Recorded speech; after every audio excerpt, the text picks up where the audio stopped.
Hello, I'm Deb Carr, and thank you for joining me today.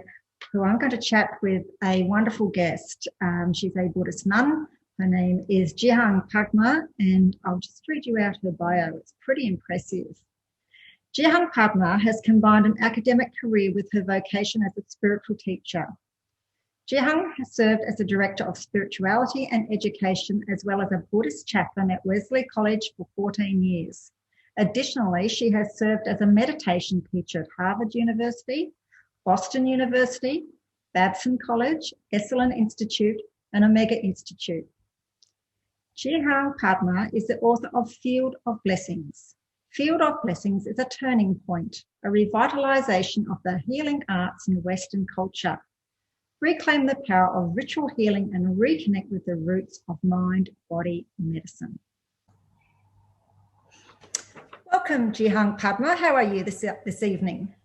I'm very well, thank you. And thank you for your time. And I'm excited to discuss with you your book called Field of Blessing. Now, what does that mean? So Field of Blessings in the Buddhist sense refers to the presence of an awakened teacher through which everything within that person's field begins to move towards wholeness. And we know that there have been people we've met whose energy just seemed to fill a room. And so even in our everyday way, in the midst of our lives, that kindness and clarity and insight that we radiate can bring forth a world of wholeness around us. Yeah. Now, you've done a lot of research. I mean, your career is amazing. What research have you done for Field of Blessings? Tell us all about that. Well, that was a long journey, about 10 years of interviewing traditional Buddhist healers, many of whom were Tibetan Buddhist, actually, and asking them about their work. What is it that they thought was most valuable about it? How did they go about bringing about healing? What were the essential components of healing? What were the rituals that they used? How did they create that beautiful relationship that they had with the client? And also, are there any ways in which their own healing crises catalyze something in the way that they're able to bring about wholeness for the people around them? And so that was a kind of pilgrimage. So I ended up visiting all of these different healing centers and talking to many different people. And then their stories are gathered together in this book that's coming out. Right. And you've witnessed healings yourself, like miracles maybe? Yeah, I think, what's a miracle? Maybe a miracle is something for what we don't yet know the causality. And from a Buddhist perspective, and increasingly now in the cutting edge scholarly research, we are seeing that consciousness is a causal factor in healing.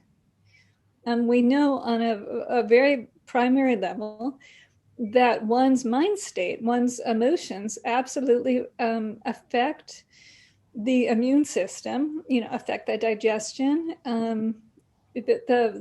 the effect of the endorphins or molecules of emotion, as Candace termed them, are really felt throughout the body.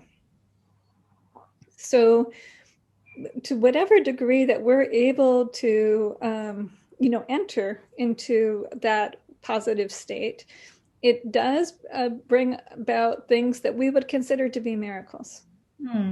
And so sometime when I was visiting a healer, they were able to do amazing work. I think it's one of the most phenomenal rituals in Tibetan Buddhism is called the Shod ritual. And Shod has, just a deep catalytic feeling about it. It's so powerful, ritually, that the healers are able to provide the ritual, and the client doesn't have to do anything for that except to be receptive.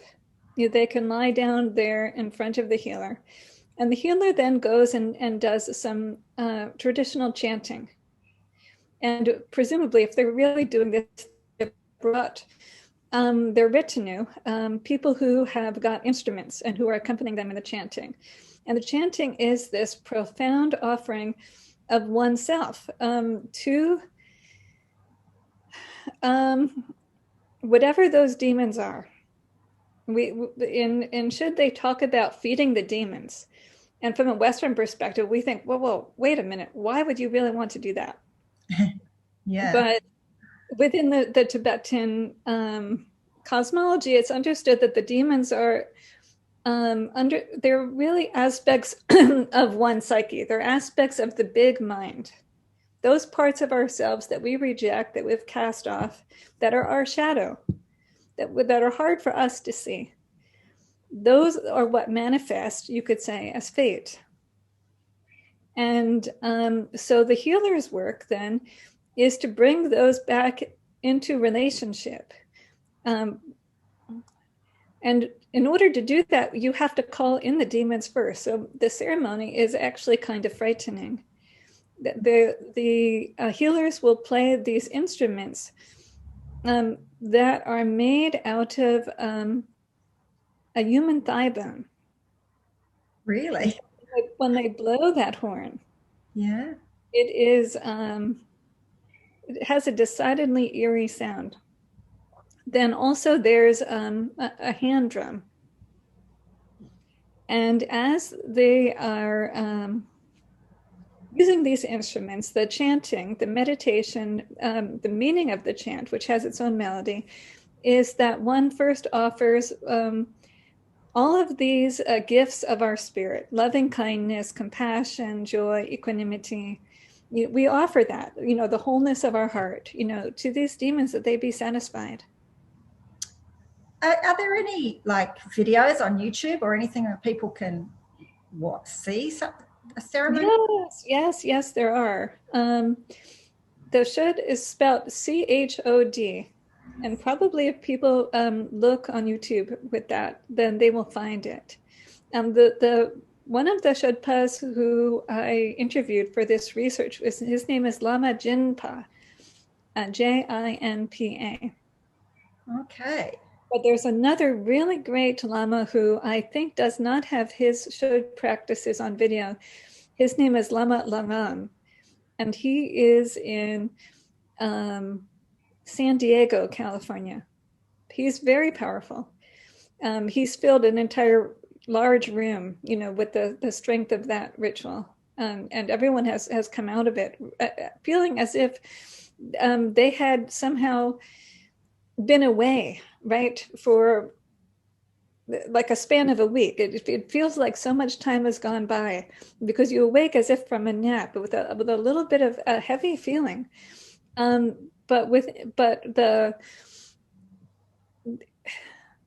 It's hard to actually put into words how spiritually transformative that is. Wow, it's very powerful. But the mind is a very powerful tool. I know that if you sort of wake up with bad vibes, you're most likely going to have a bad day.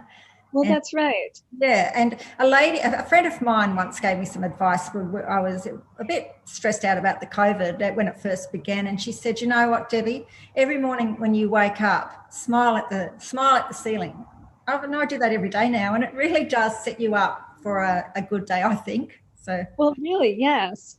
And one of the practices I have of waking up in the morning is every day at sunrise, I will take a moment to reflect on all the things that I'm grateful for. Right? The love in our lives, the words that we find, the sun, the moon, the stars, the animals, the plants, everything. Yeah, definitely. Gratitude is a very, very strong emotion. Yes. And so as I start the day with that, then it's everything seems to end up on the right track.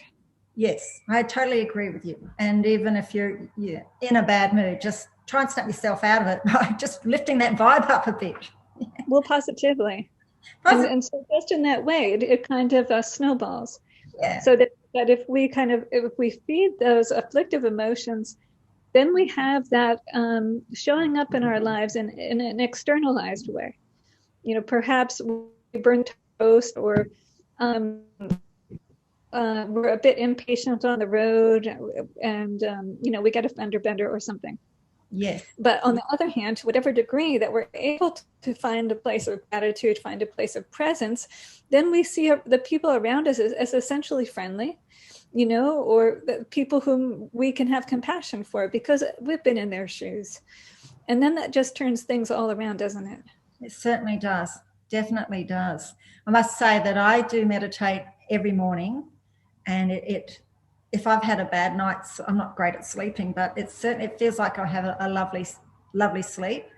And I think I can't do a day now without starting with meditation. Like, it's not that I've probably gone anywhere deep as you have.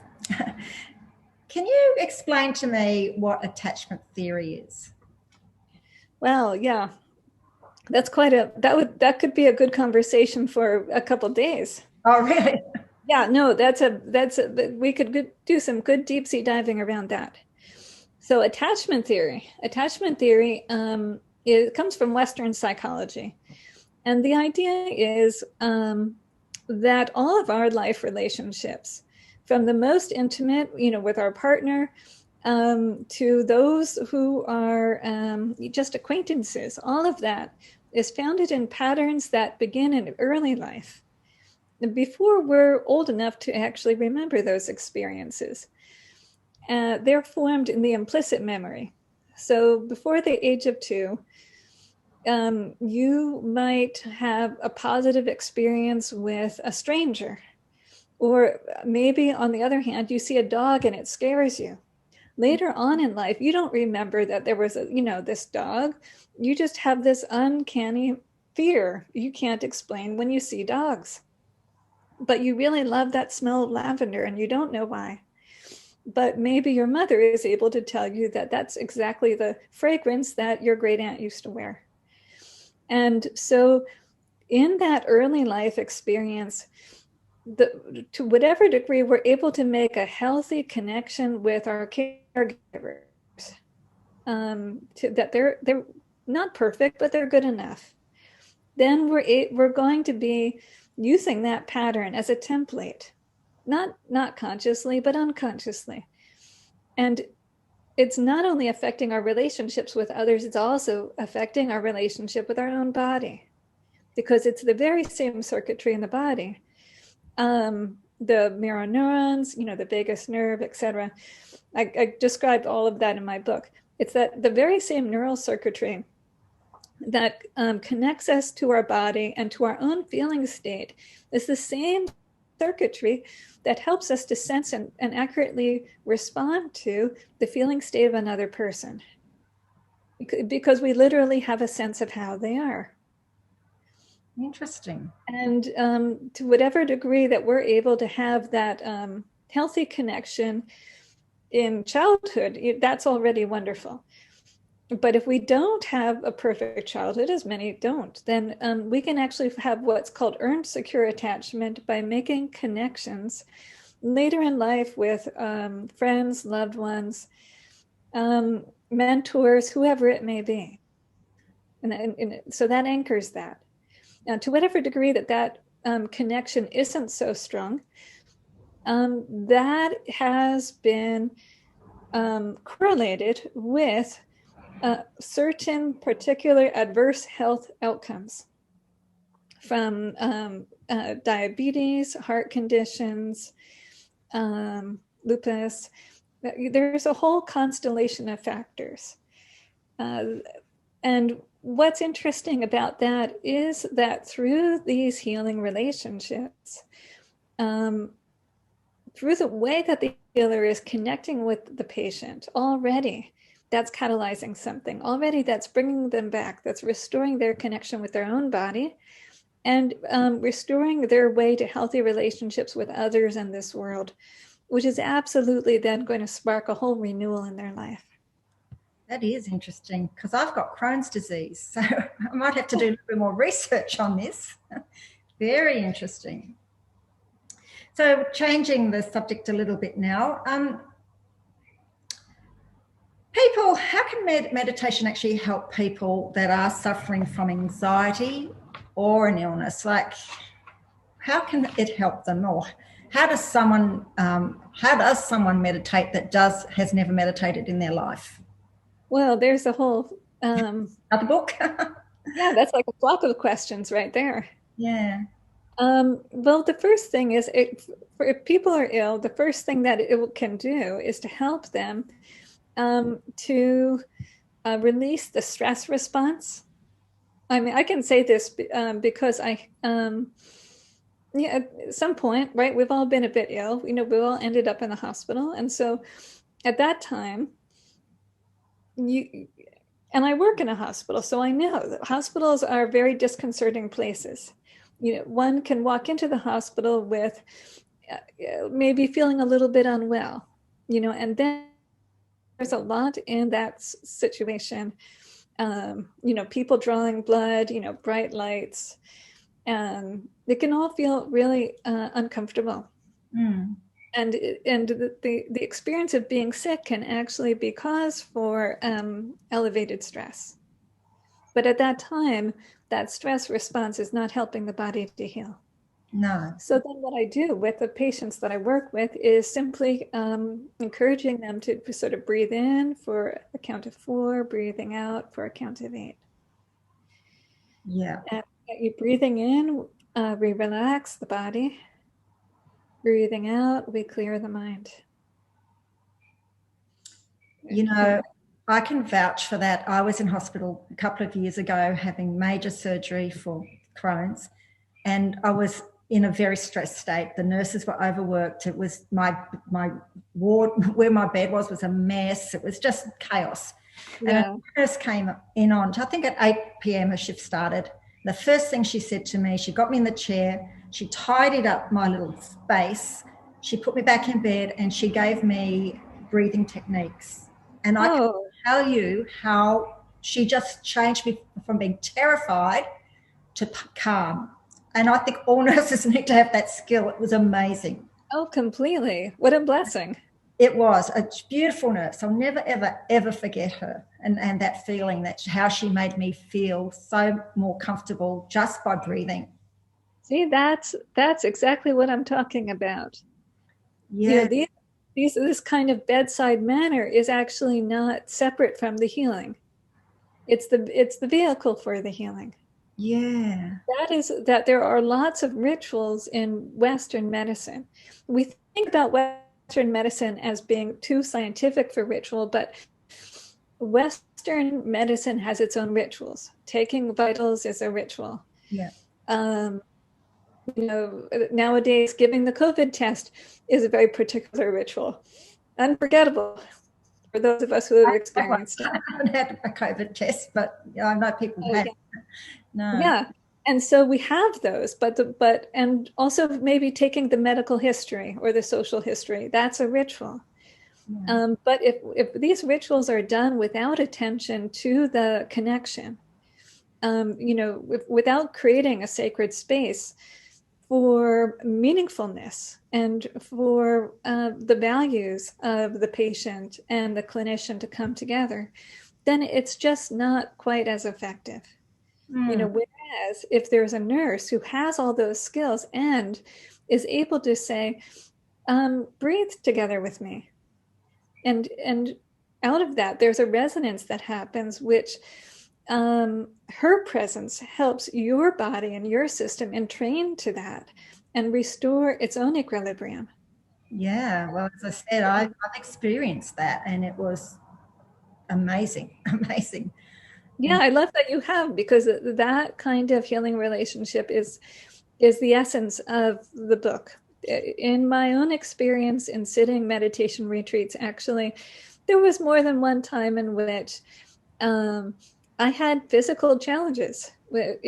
In Korea, people sit 90-day retreats. Sitting meditation 10 hours a day for 90 days will result in some level of physical discomfort. And I had the grace of having acupuncturist or herbalist there in Seoul, who out of the goodness of their heart helped restore me to balance. And so this writing is really a way of giving back to them, of acknowledging that memory that gift of energy and love that they gave so beautifully. That's beautiful. That's really beautiful. I love that.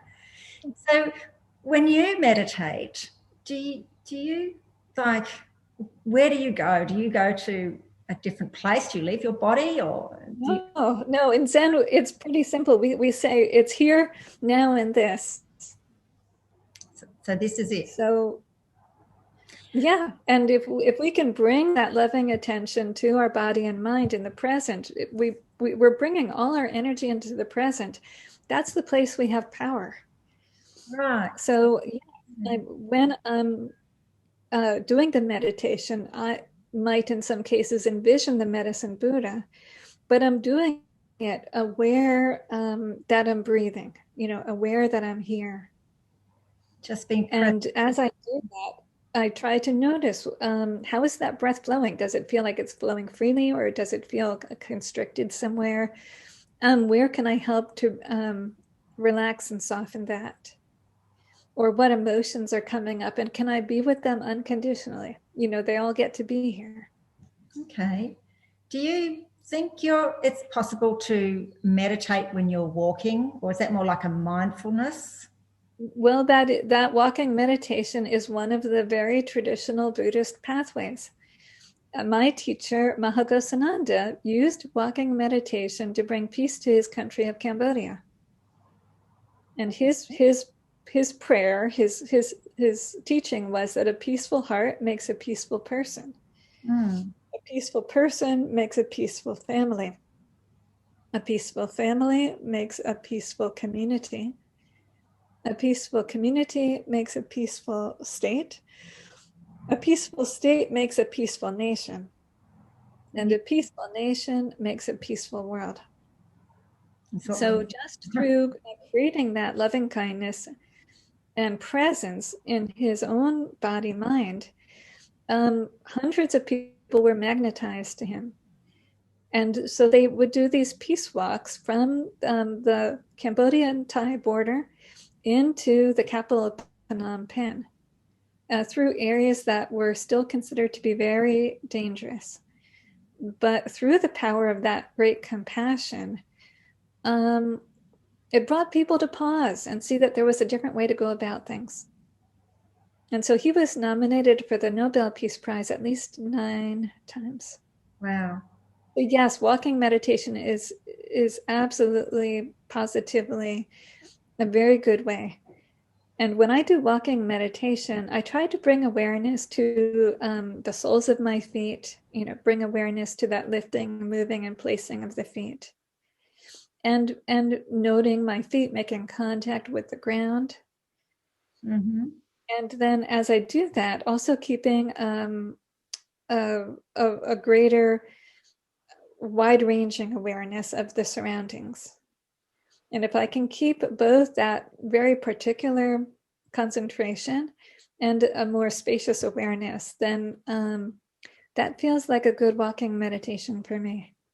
Yeah, I must say it's a favorite of mine too. And when I'm doing my walking meditation, to be really grateful and just see what's around me, like hear the birds and the nature and the waves at the beach.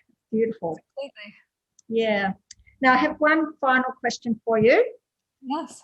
As you know, we're in a world at the moment chaotic with the COVID, and there are a lot of people that are scared. A lot of people are scared of dying. What do you say to someone who's scared of dying? Well, first of all,